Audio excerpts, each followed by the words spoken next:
what's up guys, welcome to my first video, and today I'm going to show you how to make your own server with server.pro. So I'm going to be making a series on this, and so this first episode is going to be just making the server and joining. That's pretty much it. So once you come to the server.pro page, you're going to get this panel over here that says sign up. So you can either sign up here or you can log in. So server.pro you can use it to make servers on Minecraft Bedrock Edition, or Terraria. Then you can do a free plan, and yeah, so we'll get into that later, but for now I'm just going to sign in. You guys sign up or sign in, or you know what I mean. So like, just do that. So just enter my password, just like this. You probably want to click remember me so that it remembers your password. Unless like other people use your computer, then maybe don't do that. So this is my server. Yours is not going to have this. It's not going to have a pre-made server. So you can come here, or this is where you'll be when you create an account and log in. So you can pick one of these plans. There's a free plan, which is free, and it has 1 GB. The premium plans, there's basic and medium, pro plans, high, and ultra. My current server that I'm using right now is a high plan. So they all have different prices and different gigabytes of memory. So you can select any one you want. I'm just going to do low right now. So once you've done that, you can select a location. If you have any of the pro plans, you can select more. If you have premium plans or free plans, you can only pick Canada and France. You probably want to pick something closer to your player base, like in the US, somewhere like one of the states closest to Canada. Then you'd probably want to select Canada because it's closer to your player base and it's probably easier to understand them and whatever. So you can configure your server once you go down a little bit. So you can pick what game: Minecraft Java, Minecraft Bedrock, or Terraria. You can pick your type.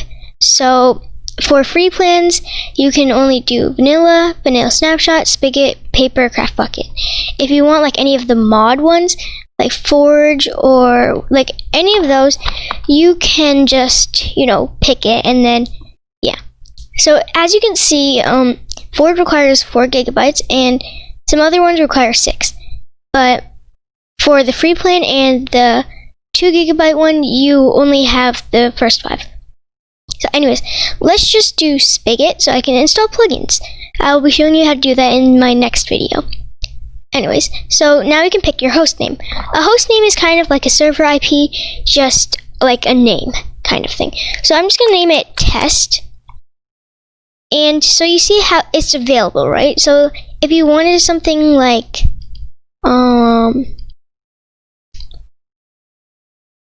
this, it just becomes red and it says hostname is already taken. Then try to find another one that you like mcpro.io. So then you have that one.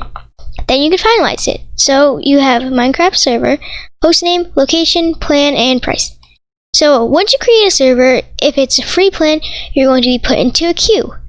You're going to see your position, which is how long, well, it's not how long you have to wait, but when it goes down, that means you have a closer, like it's at 0, that means that your server is ready. So I'm just going to leave the queue because it's easier if I just do this.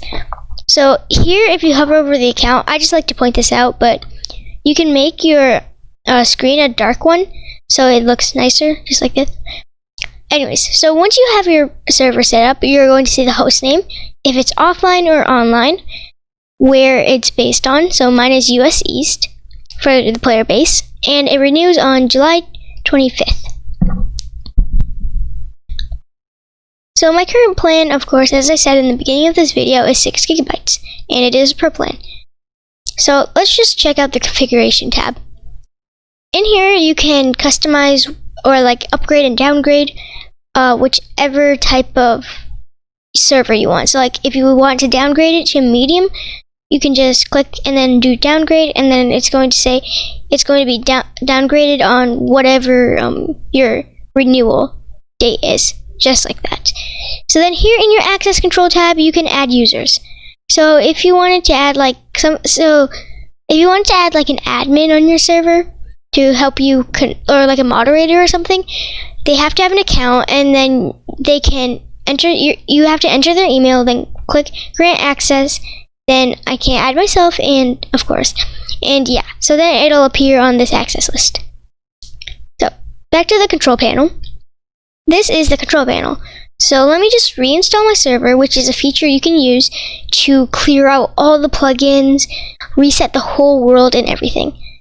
So I'm just going to do a quick run through of all of these tabs and then join the world.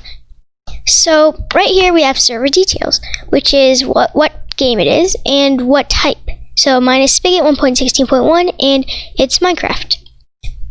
So my hostname is starlane.mcnetwork.me. You can change your hostname in the drop-down in the drop-down menu. You can change the back of it. If you have a free plan, you can't. In the IP address, you can request it to be changed, but you can't change it. Then you just have a port. That's you don't really need this to join a server, but yeah. So then you can upload a server icon down at the very bottom. So you click upload image, then pick whatever one you want. I'm just going to do this one. Then you have to restart your server up here for this profile picture icon type thing to load in. So once you've done that, there's not much other stuff you can do on this page, but you know, it's pretty easy to use. So once it says it's online, it's probably not, because you have to wait for the whole thing to load. So if you come to your console tab, you can see it's loading recipes, loading all of the blocks, and it's going to prepare the spawn area like this. So while it's preparing the spawn area, you can install plugins in this plugins tab right here. So you have bucket and a spigot tab. So spigot has more updated ones. As you can see, there's an exclamation mark here, which means it's outdated. Most of these still do work though, but some of them don't. So as you can see, this one is updated on September 12th, 2017. This one, February 26th, 2020. So it's updated. Then here you can see what version of the plugin it is. And yeah, so that part's pretty easy to do.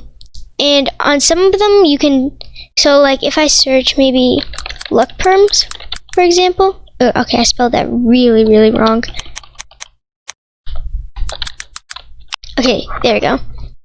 Okay, so, luck perms doesn't have it, but some of them, if there's 3, you can see like what version they're made for. So like if it says 1.12 anywhere, that means it's made for 1.12. In the bottom tab, you can see your installed plugins, and free servers have a limit of 10 plugins. Premium servers can have unlimited plugins, but they require more memory. So in here you can schedule tasks and everything. So if you want to schedule an automatic restart, you can do that in this tab. It's not really, I'm not going to use it, but you can if you install a bunch of plugins that need to be restarted daily. So yeah. Anyways, there's one thing you probably want to do is change the world name. So if you're going to like install a plugin that needs the world to be kind of like named, because like if you want to teleport to a world, if you're doing like a kind of like a Hypixel type server and you want something to be, okay, let's take this for example. I want something to be spawn for like my spawn in my server. So I make it spawn flat so I can build my spawn and then don't generate structures. You can insert a seed if you want, and then you can just push create world. It's gonna say you have to restart your server for it to, load it. So once you've done that, you can delete the regular world. That's pretty easy. So that's pretty much how you use the worlds tab. There's nothing else to it. So anything after that really doesn't matter. The backups, this part is okay. It's automatic though, so that's pretty good. Then you can restore backups if you want. So if someone like griefs your server, you can just click on it and then restore the backup, which means it's going to change it to this. So basically if someone builds something, it's going to be reset as well, but they can rebuild it. It's better than having your server griefed. Anyways, this is the MySQL tab. It's for specific plugins. Free servers don't have this though. but most plugins don't need this, so it should be fine. Anyways, that's the error log and then the reinstall tab. So let's join the server. Alright, so I got my Minecraft loaded up, and to connect to your server, you can either copy the host name or IP address. So if I want the host name, I just do this, click copy, and it's going to copy the whole thing, not just the main part of it. So let's just wait for my Minecraft to load. It's not really responding right now, but it usually does that, so it should be fine. It shouldn't be laggy if you load it in. It might though, but I don't know. So anyways, I actually already have my server on here. This is the IP address though. So, okay, I have both here, but as you can see, this is my server address, like my host name. So if I click join server, it's going to connect, then give me joining world, encrypting, blah, blah, blah. So now that I'm in, I don't actually have op right now, so that's going to be the last thing on our list. But as you can see, I can come in with this, and you know, if I try to do plugins, I can do that. So you probably want to get something that disables players from using that command. And if I try to do game mode, creative, it doesn't work. So I just wanted to show you guys that if you, as you can see, my icon is right there. So the IP also works the same. So let me just bury myself in this hole so I don't die while I'm gone. Okay, there. Anyways, so come back to your browser, like here, and then come to your Players tab. Once you're there, hover over the 3 dots on your name and click Make Operator. Now it's going to say your status is an operator. So once you come back, it's going to say made your username an operator. So let me just cut the hole. Okay, there you go. So now I can do / game mode creative. So that's pretty much it. If you enjoyed, remember to like, subscribe, and I'll see you all in the next tutorial for Essentials X plugins. And I'll see you all later. Bye.